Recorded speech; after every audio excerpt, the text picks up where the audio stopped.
چې د هغه د هغه ذات سره مضبوط تعلقي کوم ذات چې قانون را لېږلی الله جل شانو قرآن مجید راولېږو نو په قرآن مجید څوک پوهېږي ومنځ کې یو شخصیت الله جل شانو راولېږو جناب محمد رسول الله صلی الله علیه وسلم چې هغه شخصیت مونږ ته دا وښوده چې قرآن څه شی دی هغه مونږ ته ایمان وښودو هغه مونږ ته اعمال صالحه هغه مونږ ته تقوا او پرهیزګاري هغه مونږ ته دین وښودو هغه مونږ ته شریعت وښودو کنه داسې نه وه نه الله جل شانه فرمایي چې تقوا اعمال صالحه ایمان د دې پیژندل ضروري دي پهلا پیژندل لپاره الله جل شانه یو ذات را لېږلی جناب محمد رسول الله صلی الله علیه وسلم یو معلم را لېږلی تعلیم بغیر معلمه دا ډېر مشکلي ځکه الله جل شانه د قرآن مجید سره څوک راولېږو جناب محمد رسول الله صلی الله علیه وسلم الله جل شانه فرمایي ایمان والو د الله نه ویریږئ او ایمان راوړل او تقوا د الله نه یریدل هغه به صحیح هغه په یو واسطه سره نو وبتغوا الیه الوسیله دغه الله جل شانه طرف ته وسیله ملټوي یو واسطه ملټوي چې هغه د نبی علیه الصلاۃ والسلام واسطه دا هغه اهمیت آیا واسطه صرف د نبی کریم صلی الله علیه وسلم درسته ده که نور سيزونه هم درسته ده مونږ وایو چې عبادت صرف د الله جل شانه پکار دی عبادت صرف د الله جل شانه پکار د الله جل شانه سره په عبادت کې څوک شریک ګرځول دي تسوي شرک وته وي دي تسوي شرک وته عبادت صرف د الله جل شانه دی او د الله جل شانه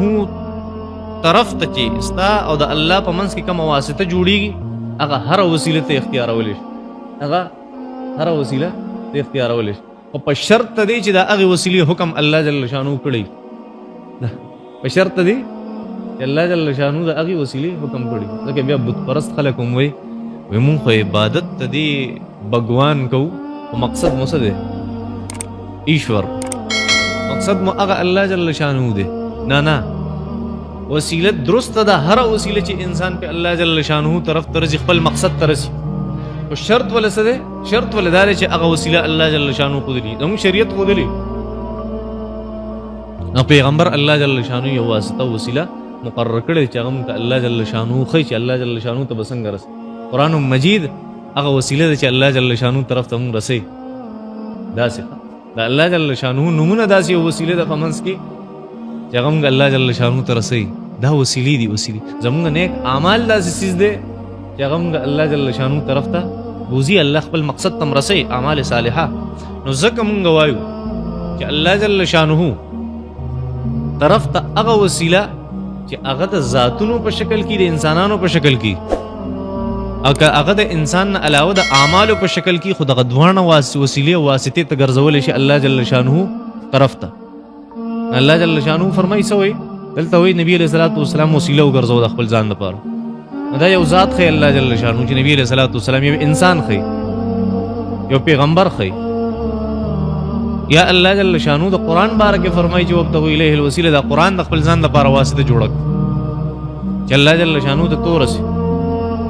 یا الله جل شانه بل ځکه فرمایي فلله الاسماء الحسنى فادعوه بها الله جل شانه خسته نمونه دي هغه نمونه هم ته په منځ کې واسطه جوړولې شي فادعوه بها یا اعمال صالحه خپل نیک اعمال هغه وسیله جوړولې شي ګور نه بخاری شریف کې روایت ده چې درې کسان هغه په غار کې بند شو د طوفان د لاسه او ګټ پر راپریوت او هغه د غار هغه خله بند کړه هغه څه ویډیو ته یاد وي یا سه یا الله ما یو نیک عمل کړی دی بل نمور پلار مې ډېر ذات خیال ساتلی دی بهر به ووتم چې کور ته به رالم هغې پورې به مې چاله څه نه ورکول خپلو بچو له خوراک څو پر چې خپل مور او پلار له خوراک نه ورکړی بل څه وایي پردی پیسې را سره ګیرې شوي معاملاتو کې ډېر زیات درست وم معاملات مې ډېر زبردست دي الله که چېرته زما دا اعمال دې قبول کړي دي اعمالو په واسطې سره دا ګټ لري بل څه وایي خدایه ما خپل شهوات هغه کنټرول کړو دا زما یو نیک عمل و یالله دې په وسیلې باندې څه وکړي دا ګټ لري ګټ لاړو ختم شو رغړېدلی او که نه ورغړېدلی دا د نیکو اعمالو وسیله د الله جل شانه طرف ته خدایه چې ما دا کار داسې کړی دی چې ستا د رضا دپاره ما کړي خدای زما دا کار داسې او دغه ترغیب نبی کریم صلی الله علیه وسلم ورکړي دغه د صحابه کرامو زندگی وه د خپلو نیکو اعمالو واسطه به هم الله جل شانه له ورکوله حدیث مبارکو کې راځي کوم سړی چې د یو واسطې سره سوال کې